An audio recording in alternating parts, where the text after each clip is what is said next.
Supreme court के भीतर क्या कुछ हुआ वो तो आपने जान लिया है। दोनों ही पक्षों के अपने अपने दावे, लेकिन इन सब के बीच मेहमानों के पास जाए जल्दी से। काशी की जनता से एक एक सवाल। कोर्ट पर भरोसा है? स्पीडी ट्रायल होना चाहिए? हाँ बिल्कुल होना चाहिए। क्या भरोसा है? जी जरूर मंदिर के पक्ष में आएगा। मंदिर के पक्ष में ही आएगा। अभी दावे के साथ कैसे बोल सकते हैं? न्यायालय जो फैसला होता है सब सब मानना चाहिए, वो मान्य होगा। सब लोग मानेंगे न्यायालय का फैसला? तैयार हैं पूरी तरह से? जी, न्यायिक प्रक्रिया में जो फैसला आएंगे वो सबको मान्य। नमाज भी लेकिन वहाँ पर अदा की जाती रहेगी? जो कोर्ट का फैसला आएगा वो सबको मंजूर है। सबको मंजूर होगा। चलिए यहाँ के लोग दूसरी तरफ भी हम जाएंगे, लेकिन उसके पहले सबसे पहले मैं काशी विश्वनाथ के ट्रस्टी हमारे साथ ब्रजभूषण ओझा जी मौजूद हैं। ब्रजभूषण जी, अभी तो नमाज भी पढ़ी जाती रहेगी, वहां पर मुस्लिम पक्ष के लोग जाते भी रहेंगे, लेकिन अभी से आप लोगों का उत्साह चरम पर हो गया है। हिंदू पक्ष बार बार ये दावे कर रहा है कि देखिए हम तो बड़े खुश है भाई, अदालत जो भी कह रहा है। क्या है इस खुशी के पीछे की बड़ी वजह? चित्रा जी, ये हम ही प्रसन्न नहीं है, पूरा भारत प्रसन्न है। जो भी सनातन धर्मावलंबी हैं, जो भी हिंदू हैं, उनमें प्रसन्नता हुई है, क्योंकि ये सबको विदित है कि वह जो ज्ञानवापी मस्जिद जिसको आप कहते हैं वो बाबा विश्वनाथ का मूल स्थान है और पुराणों से शास्त्रों से प्रमाणित है।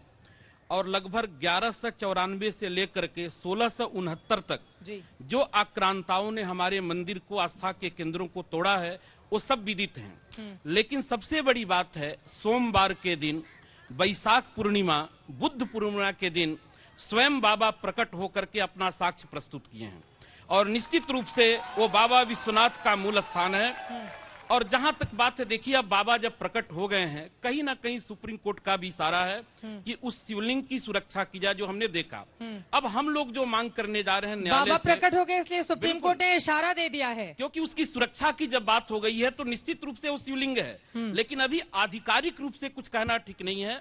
अदालत के निर्णय की हम प्रतीक्षा कर रहे हैं। शफीक अहमद साहब जी, उससे पहले हम ये चाहते हैं कि बाबा का जो विग्रह है उसका एक दिन भी बिना भोग, बिना पूजन, बिना स्नान के नहीं रहना चाहिए। आप लोगों की डिमांड हर दिन बढ़ती हुई चली जा रही है। इसलिए हम पहले बाबा मिल गए, बाबा को भोग भी लगाना है। शफीक अहमद जी, वो कह रहे हैं बाबा को भोग लगने की इजाजत मिले।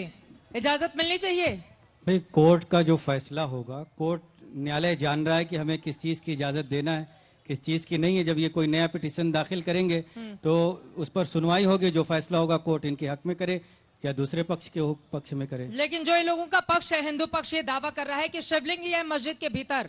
आप लोगों की क्या राय है इस पर? आप बता रहे हैं फव्वारा है, वो कह रहे हैं शिवलिंग है। ये इनका दावा है तो प्रमाण भी आपको दे दें। दोनों शास्त्रों से प्रमाण दे सकते हैं। ठीक है, मैं लौटूंगी, एक बार इनकी बात हो जाए। बोलिए। तो इस पक्ष ने दावा किया है तो उसी दो पक्षों का जब दावा अलग अलग है और दोनों न्यायालय के अंदर है और न्यायालय में मामला विचाराधीन है, तो हम सबको इंतजार करना चाहिए कि कोर्ट किस तरीके का फैसला करता है। कोर्ट के फैसले का इंतजार है मनोज काका जी, लेकिन आपके नेता पहले ही सामने आ जाते हैं और लगते हैं कहने कि भैया इन्होंने तो रात में मूर्ति रखवा दी, इनके ऊपर तो कोई भरोसा कर नहीं सकता। बीजेपी थोड़ी ना कोर्ट पे पूरे मामले को लेकर आगे, ये तो कोर्ट, सुप्रीम कोर्ट से लेकर लोअर कोर्ट, हर जगह मामला आगे चल रहा है। तो आप लोग इसको शक की नजर से क्यों देख रहे हैं? देखिए, शक की नजर से कोई नहीं देख रहा। हाँ।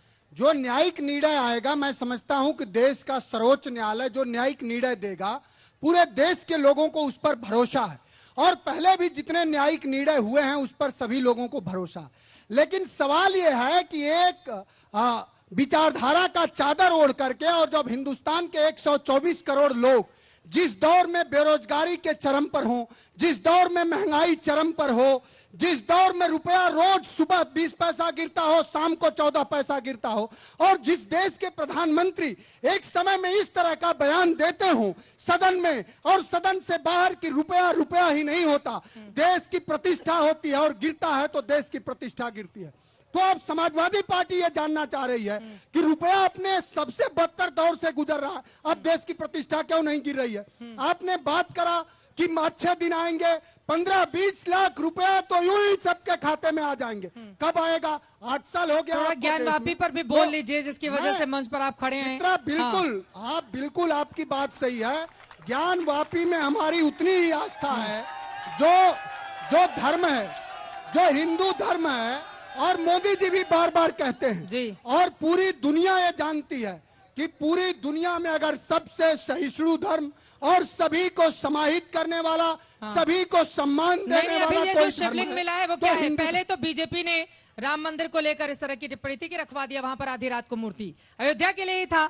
अब यहाँ के लिए बताइए, यहाँ पर ये जो भगवान जी प्रकट हुए हैं, जो दावा किया जा रहा है हेमंत जी की ओर से, समाजवादी ये प्रकट हुए हैं या बीजेपी ने रखवाए हैं? समाजवादी पार्टी का स्पष्ट मत है, जो संविधान का मत है। हाँ। और मैं समझता हूं कि आप एक बुद्धिशील पत्रकार हैं, संविधान जरूर पढ़ती होंगी जी। और उसमें धर्मनिरपेक्षता की बात है। जो न्यायालय निर्णय करेगा वही समाजवादी ये जो पार्टी बाबा को जी मिल स्वीकार गए है। हैं, ये क्या है? समाजवादी पार्टी क्या मानती है? अब समाजवादी पार्टी कुछ नहीं मानती। समाजवादी पार्टी ये मानती है कि ये बनारस और ये भगवान भोलेनाथ की नगरी आज से नहीं है। हाँ। ये जो लोग धर्म का आडंबर ओढ़ करके लोगों के बुनियादी सवालों से खेलना चाह सुधीर रहे जी, हैं, हाँ। ये बनारस और ये नगरी हजारों साल धर्म अनंत का काल से है। आडंबर आपने चोला पहना दिया है सबको। महंगाई से, बेरोजगारी से, हर मुद्दे से ध्यान हटाने के लिए आप लोग आ गए कहने के लिए कि बाबा आ गए, बाबा आ गए। देखिए ये आरोप लगा रहे हैं आपके मनोज जी ऊपर। के पास कहने के लिए कुछ नहीं है सिवाय महंगाई और बेरोजगारी के। 2022 में इस मुद्दों पे ये चुनाव लड़ चुके हैं और क्या हश्र हुआ था पूरी दुनिया ने देखा था। लेकिन यहाँ पर मुद्दा जो है वो काशी विश्वनाथ का जी। है। हमारा सनातन ज्योतिर्लिंग शिवलिंग मिल चुका है और अब कोर्ट उसको जुलाई में सुन ले, जून में सुन ले या अगस्त में सुन ले, हमें हमारा ज्योतिर्लिंग मंदिर मिल चुका है और वो पहले भी था, आज भी है और कल भी रहेगा। लेकिन अगर कोई व्यक्ति उसको फव्वारा बोलेगा तो हमारा खून खौलता है।